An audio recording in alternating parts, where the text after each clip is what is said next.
Connaissez-vous Joseph Franklin Rutherford? C'est lui qui a fondé les Témoins de Jéhovah. Et ça, c'est en 1931. Il a pris les étudiants de la Bible qui avaient été formés par Russell et il a changé de nom en Témoins de Jéhovah. Les présidents qu'il y a eu chez les Témoins de Jéhovah ont annoncé souvent le jour d'Armageddon. Savez-vous c'est quoi le jour d'Armageddon? Le jour d'Armageddon, c'est dans la Bible. C'est le jour où Dieu va enlever les méchants sur la terre, comme qu'il a fait déjà au temps de Noé et au temps de Sodome et Gomorrhe. Ça va arriver un jour. Mais ils l'ont annoncé souvent. Ils ont dit quand ça l'arriverait et ça l'a jamais arrivé. Les présidents, ils l'ont annoncé pour 1874, 1914, 1918, 1925, 1975. Ça l'a jamais arrivé. Rutherford, lui, celui qui a remplacé Russell, il a dit en 1920 que 1925 serait le jour d'Armageddon, la bataille d'Armageddon. Il a dit que ce serait le paradis après, qu'il y aurait une résurrection d'Abraham, d'Isaac et de Jacob, et il serait des princes sur la terre. Il avait acquis un château pour les recevoir. Le château s'appelait Beth Sarim, qui signifie maison des princes. Donc, 1925 est arrivé. Il n'y a pas eu de paradis, il n'y a pas eu de résurrection, il n'y a pas eu d'Armageddon. Et là, plus tard, il a dit, je me suis conduit en imbécile d'avoir dit ça. Les étudiants de la Bible, qui étaient devenus témoins plus tard, étaient conduits par un imbécile. Puis cet imbécile-là, c'était Rutherford, parce qu'il a dit lui-même, je me suis conduit en imbécile d'avoir dit ça. Si vous prenez votre Bible dans 1 Jean, chapitre 4, et le verset 1, c'est écrit, « N'ajoutez pas foi à tout esprit, mais scrutez les esprits pour voir s'ils viennent de Dieu, parce que beaucoup de faux prophètes sont venus dans le monde. » Et Jésus en a parlé, il a dit, « À leurs fruits, vous les reconnaîtrez. » Si vous prenez le Deutéronome au chapitre 18, et le verset 20 à 22, ça dit que lorsqu'un prophète annonce une chose, puis que ça n'a pas lieu, c'est un faux prophète, tu ne dois pas avoir peur de lui. Autrefois, le Collège central disait que c'était le canal dont Dieu parlait. Et maintenant, depuis 2017, le Collège central dit dans une tour de garde, on n'est pas inspiré de Dieu, on peut se tromper. Qu'est-ce qu'avait dit autrefois? C'était un mensonge.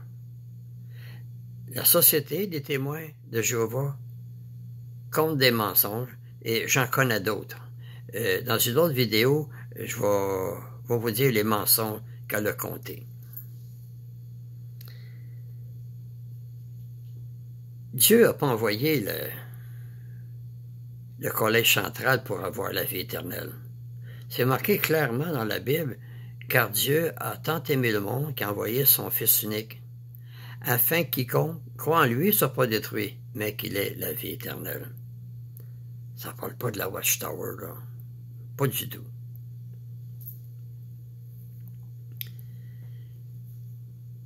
Si vous devenez témoin de Jéhovah, et si vous êtes marié, vous avez un enfant qui a eu un accident, il est à l'hôpital, il a besoin de sang, les anciens vont vous dire de ne pas lui donner de sang, de le laisser mourir. Écoutez bien ce que je vous dis là. Ça, c'est pas chrétien faire ça. Cette organisation-là n'est pas de Dieu. On ne laisse pas mourir les enfants et on ne laisse pas mourir personne. C'est le Collège central qui dit aux anciens de dire ça aux témoins.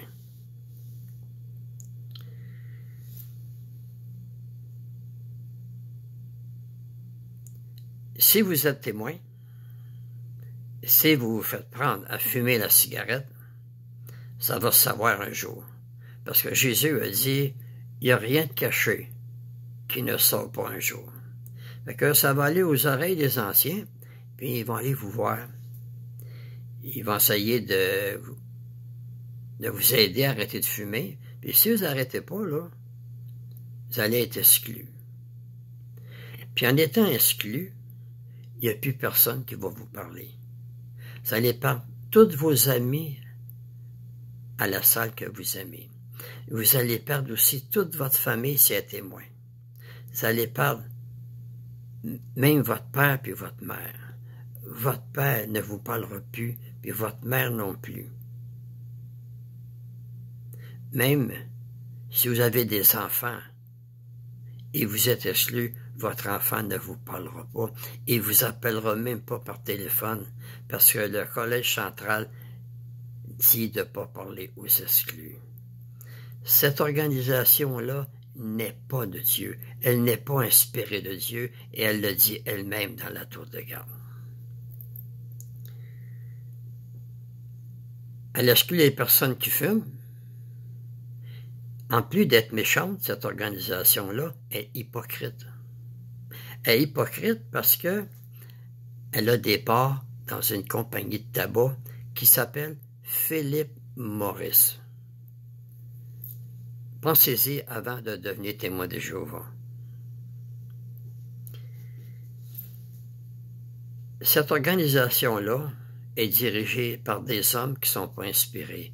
Tout ce qu'elle demande, faire le porte-à-porte, compter les heures, devenir pionnier, pionnier ordinaire, pionnier auxiliaire, ça ne vient pas de la Bible. La Bible n'enseigne pas ça. Ça vient du Collège central des témoins de Jéhovah qui n'est pas inspiré de Dieu.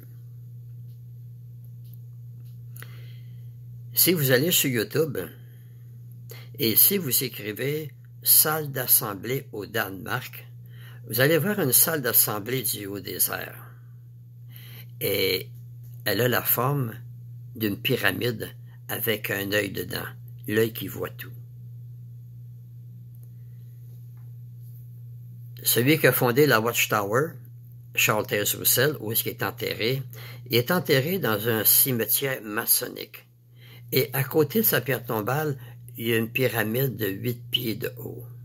Et son nom est dessus. Est-ce qu'il était un franc-maçon? Moi, je ne le sais pas. Mais ça regarde mal pour les témoins de Jéhovah. Si vous sortez de chez les témoins de Jéhovah, embarquez pas dans une autre religion, parce qu'ils sont tous pareils et ça ne sauve pas. Faites attention, Jésus avertit les chrétiens que beaucoup viendront, puis il y en a qui vont faire des miracles. Beaucoup viendront en son nom pour les égarer. Puis il parle des religions, surtout les religions évangéliques, où parfois ils disent qu'il faut observer le sabbat, qu'il faut payer la dîme, qu'il faut jeûner, qu'on est obligé de parler en langue. Tout ça, c'est toutes des choses du passé. Le don des langues, ça a déjà existé, mais dans la Bible, l'apôtre Paul, il dit que ça cessera un jour. Fait que si vous sortez de chez les témoins de Jéhovah, embarquez pas dans une autre religion. Dans les religions, c'est la confusion. Chaque religion enseigne ses propres doctrines. Fait que, merci de m'avoir écouté et je vous encourage à lire la Bible tous les jours. Parce que Jésus a dit, l'homme ne vivra pas de pain seulement, mais de toute parole qui sort de la bouche de Dieu. À la prochaine.